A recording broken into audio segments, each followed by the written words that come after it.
What's going on, people? It's your boy Kirch. We down here at the Collective coming to you live from another episode of Through the Hoop podcast.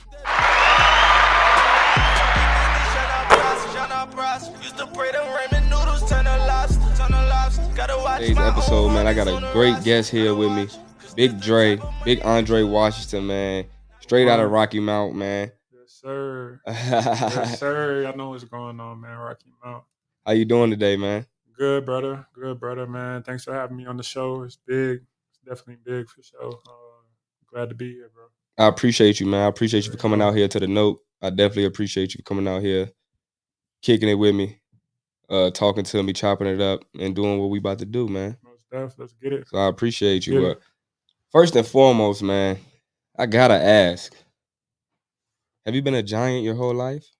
Man, I've been tall my whole life, but I didn't think I was gonna get to 7 foot tall, 7'2", to be exact. But shoot, I was talking to somebody about this yesterday. I was like 5'5" in the 3rd grade. Then I grew to like maybe I was like 5'8" by the 6th grade, 6'2" in like 7th grade. Then I grew to 6'7" as a sophomore. Then I just got taller. I think I made it to 7 feet by the time I was like 17, 18. Yeah. So you never got to play guard, huh? Nah, never. They should have let me play guard. Probably would have state championships. So. Man, you was down in Franklin County back when Franklin County had them dogs, man. Nah, most definitely. That's when Franklin County had them dogs, man. People, I think these people nowadays don't really understand how good Franklin County used to be back in the day. They were respectable for sure. It was a powerful program. You got guys like Chris Tyree, Earl Gill. We were stacked, man. I remember that summer we was running through everybody, and we just had a few injuries and stuff that year. Kind of set us back, but no, we definitely had some dogs. Had some dogs. Okay, so when did you pick up the ball, man? Like, when did you start really getting into it? Yeah, so I started playing. I was about I was 6 years old. I remember my mom signed me up for basketball, and I didn't even know what a layup was. My boy Da, he was my first year. He was on the team. Him, Bo, TJ, all those guys. I didn't even know what a layup was. We were doing layup lines in practice, and I just shot a jump shot. Whatever, I didn't know. So yeah, that was the start of everything. 6 years old. That was the start of everything. Okay, man. So we talk about it on here. Like, when did you realize that you loved it? Probably about, I say 14. I started 14, 15. 14, 15. Yeah. I mean, I always played and stuff. And I didn't know what people meant because you always heard that growing up. You gotta love the game. I'm like, I love playing it. Like, what else? And I mean, I remember my dad had a serious talk with me one time. He was like, you can either play the game of basketball or forgot how he worded it, or you can be a basketball player. That's what he said. You know? And that kind of just clicked at me over time. But I mean, I said it's probably about 15. I remember I just fell in love with the term gym rat. You know, people say you be a gym rat. I just kind of embraced that. And I was working out with my coach, Eric Walker. Shout out to E. Walker, man. Yeah, I used to work out with him too at the Edge. They don't know nothing about the Edge. Nah, bro. Yeah. From 5:30 in the mornings. Yes, sir. For sure. Yes, sir. Coach Walker had you on the field, then on the court. You know what I mean? He get you right. I'm telling you, he get you right. Before school. So, yeah, man, that's just probably when I realized, like, this is what I want to do. So, of course, being as big, as tall as you are, 7 feet tall, every time you played the game, anytime you were in a game, I know it was a target on your back. So, can you speak on mostly, probably 9 times out of 10, if not 10 times out of 10, being the biggest guy on the court every time you play when you were growing up? It's just a lot of expectation out of you, you know. So I learned at an early age you got to embrace that. And then on the opposing team, somebody's always going to want to try to dunk on the 7-footer. I'll play this, you know, or not even before I was 7 foot. I was always the tallest person playing. So they're just always going to want to they're going to talk to you. But I just realized this is a part of the game, you know. It helped me. That helped me a lot, just growing older, you know, just in life. You feel me? Just let people talk. But, so when you got the high school and stuff, you playing and things. What was your recruitment like, man? Like coming up, being 7 feet tall, having that target on your back, of course, being the biggest guy. You know, when you that big, everybody look at you like, you supposed to dominate, man. You posted this, you posted that. So can you tell me some of how your recruitment was and some of the talks that college coaches had with you when they were trying to get you to come to their program? Yeah, I didn't start. I remember I didn't really start getting recruited by schools till like my sophomore year. I remember Hampton Sydney was like the first school to like shake my hand and talk to me. That Mhm. got me like I was excited right then and there. But then as time went on, I remember I would like after that, that kind of helped me motivate me to just like I would go home myself after school and workouts and stuff and email coaches like from different schools, whether it be the assistant, the head coach from whatever school, like you name it, like Liberty, JMU, like all the schools I wanted to go to, So you know. hold on. So I don't mean to cut you off, but No, we go gotta ahead. we gotta run that back. So you said you used to email coaches, Yeah, right? yeah. I was probably like, so probably like my ninth, 10th grade year. Ninth, You know what 10th I'm grade year. And saying? Around then. the reason for me running, I don't mean to cut you off again, but the reason for me running that back was because nowadays I see people too entitled, man. It's too No, much for sure. entitlement. People think, oh, the coach supposed to do this No, person supposed to do this person supposed to do that. And don't get me wrong, as a coach, I do feel you're supposed to use your knowledge, your expertise, and your most definitely, connections and networking to help a kid if that kid is showing you that the intangibles that they need to be helped or whatever, or that they can play at the next level. most definitely, You know what I mean? But oftentimes we get stuck on the blame game. You know what I mean? Like, oh, most it's definitely, coach's fault I didn't go. He ain't do nothing for me. most But definitely, it's like, what did you do for yourself? Because I most was also definitely. one of them guys, 9th, 10th, 11th grade. I was sending out emails too. I'm sending out, coach, I'm on YouTube. This one ball is life. You had to be Yeah, nice. yeah. This Real is when you talk. had to be nice All this to life. get a mixtape. You know what I mean? It wasn't no this with what was it, D1 Sports or something, John Wall and them, Mm-hmm. JT Terrell. We seeing them on Ball's Life and all of that going crazy. Quincy Miller. You know what I mean? This is when you Yeah, had to be nice. You know what I mean? So just growing up and seeing that, like you said, we were hungry. So we sending emails, we sending our highlight tapes, we doing the things ourselves to try to get ourselves out there. When nowadays I feel like everybody, or even back then, people that didn't make it, they want to point the finger and blame the coach and blame that person. But what did you do for you? You exactly. know what I And mean? that's what I was doing. I just knew that was my dream, and that like, that's what really would be on my mind. Just going to school. So I'm like, shoot. If nothing else, I can have a conversation with one of these coaches, and you never know like what that'll lead to. So I'm just emailing like coaches every day after Emailing school, and them, I was emailing. doing this, and then like I remember Liberty was the first school to get back to me. That was my first offer. It's First crazy. offer. Yep. First offer. That's crazy, man. So how was it transitioning from Franklin County to Hargrave?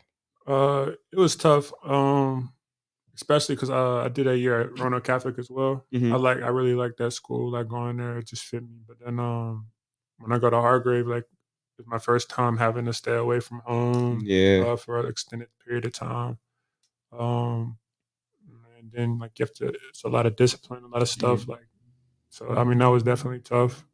who Um, was on that Hargrave team? Montrezl Harrell, Cody Miller McIntyre, Yeah, Ryan Taylor. I They remember all, Cody Miller McIntyre. He was a yeah, beast. I think he's still balling right now, no, still for getting sure. He's it. over in Spain right That's what I was now. about to say. Yeah, I think I still see him Mhm. hooping. Yeah, No, he was most a def. beast. He's definitely Trez, tough. you said Trez, Montrez, right? yeah, Trez, Trez was going crazy. That's probably really when he I feel like he first started just to like be a beast. You know what be I'm a saying? Come yeah, out the like league. be that coming out party. Like he let Hmm. people know, like I'm here. Like that year, you know, and it Yeah, just took I'm here. over. It took over. It went from there. So shout out to Trez for sure. But yeah. That's crazy, man. That's crazy. So then you go from Franklin County, Roanoke Catholic, Hargrave, and then you ultimately end up at Wake Forest. So why did you choose Wake Forest? Honestly, at the time, like my recruitment was picking up so heavy, and they just got to a point where I'm just like, yeah, I'm tired of this. Mhm. And Wake had offered me, and they didn't really have anybody in my position at that time. And I just looked. There was a good academic school, maybe playing in the best conference in the nation. You know, so I'm like, Mhm. all right, I'm just gonna go here. Definitely. That was Hey, that. I feel you. So speaking of the best conference in the nation, how was it playing in the ACC? It was tough. Just the overall day to day lifestyle. I mean, I'm sure you know, like just the athletic, like being an Mhm. Being athlete. an You know what I'm saying? athlete, yeah. College, like it's just tough. But as far as like the perks of it, for sure, like traveling, getting to see like all the places you dreamed about playing in as a Mhm. kid, like that always means something. So What about the competition level on a nightly basis, man? Like I know, know it was tough. yeah, bro, it's like I think the best part about it was like you would you would play against somebody, and Mhm. then, like, it was a highlight, like, you're gonna see that on, like, top 10 players or whatever, so Yeah. you better make sure, like, you get one, you know Yeah. what I'm saying? Like, don't You get it don't wanna happen. be the you Yeah, don't you wanna don't wanna be be the that guy. You don't wanna highlight, be no, the for other end of sure. that You don't highlight wanna be on the looking degenerate crazy. around, for sure. Everybody talking about you in the group chat, Yeah, video going viral. You yeah. Nah, that's crazy, man. That's wild. But once again, just like we talked about on my last episode with Rousey, man, he just kept elevating. Yep, Like that's the same thing that you did, man. You yep, you kept elevating. You went to Wake Forest, then finish up there, then you ended up going to East Carolina, right? mhm. So can you touch on that experience, like the Eastern Carolina East experience Carolina, and yeah, for sure.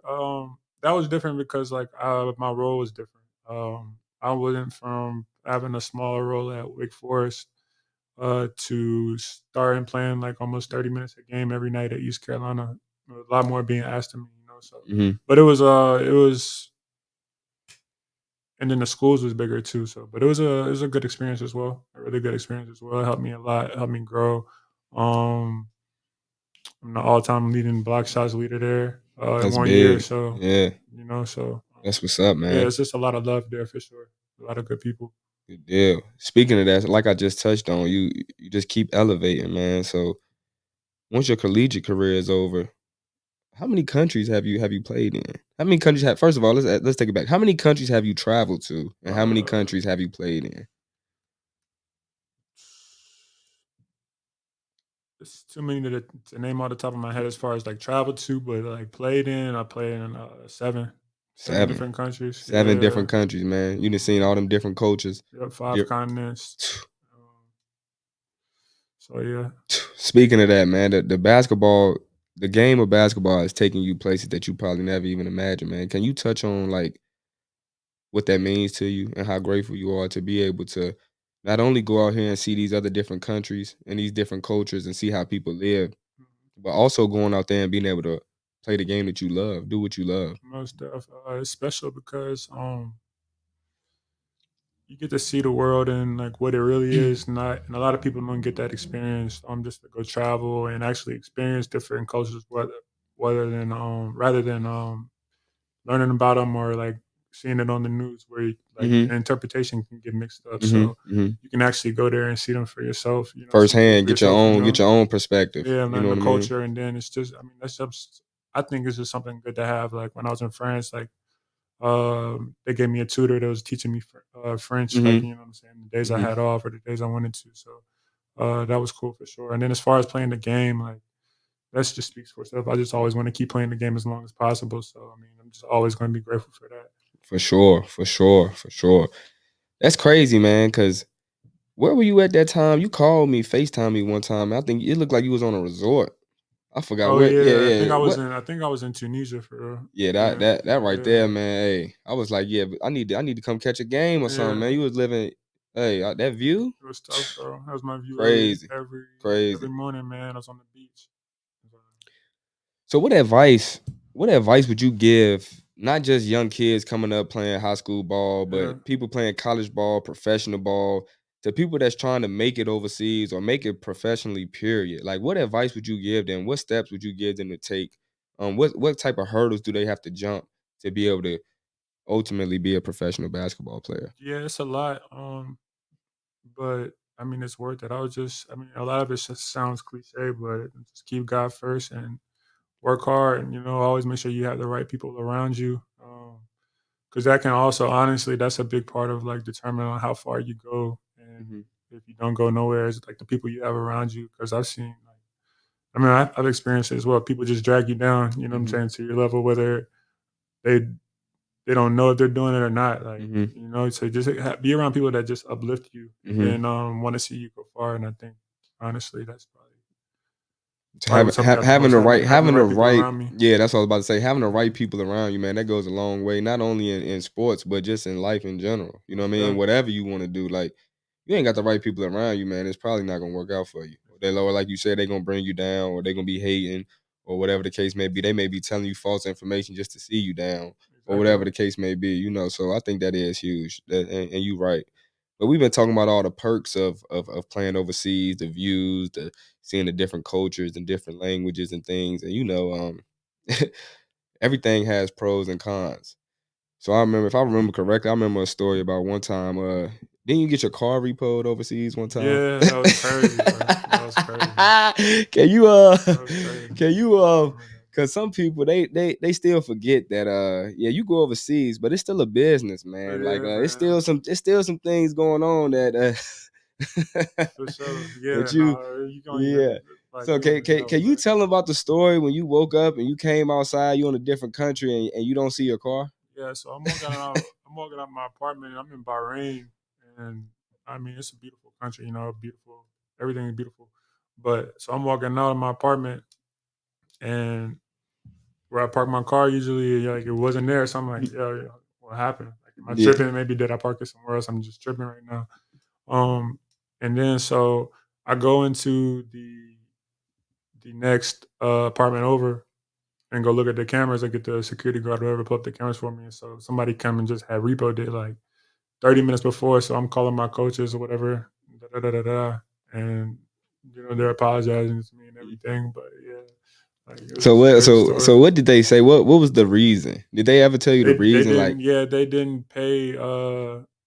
They didn't. Pay, they forgot. I guess they forgot to pay them that they forgot to pay the payment, the huh? payment that month or whatever. But I mean, they got me another car like the next day.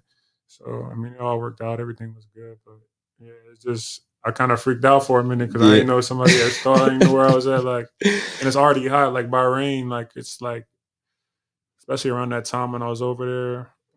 Like September, October is like 80 degrees. I mean, not 80 degrees, like 100 degrees. You Mm, know what I'm saying? And it's humid, really mm. humid. So, um, I was definitely sweating and everything like that. So, So yeah. how do the people over there from different countries and those different type of cultures, are they pretty accepting of American players?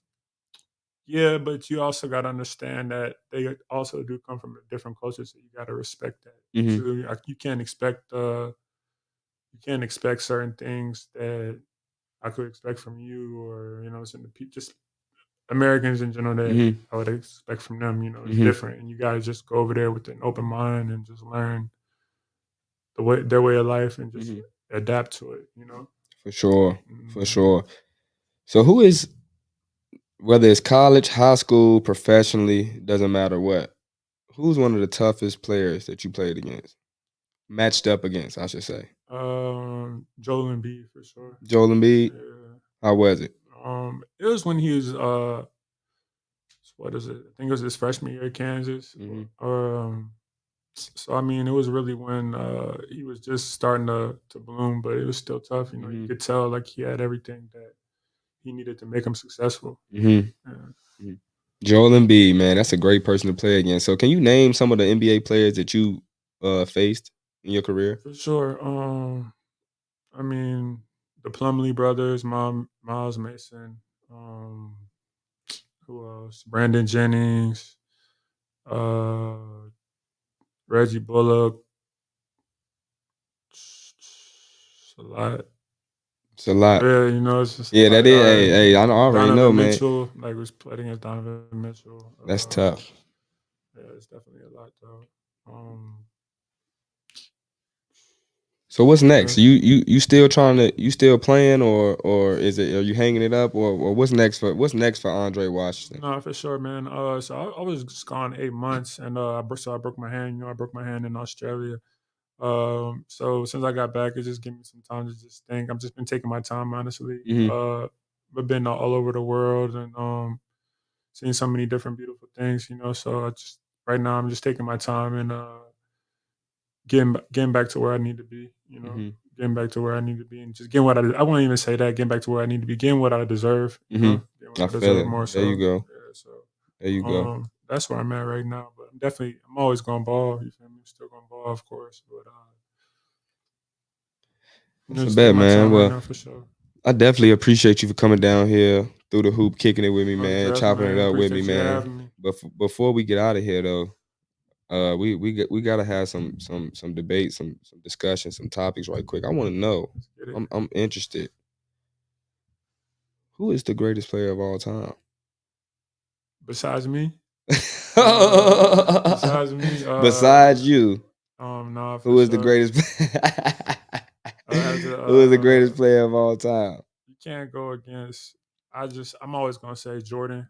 Jordan.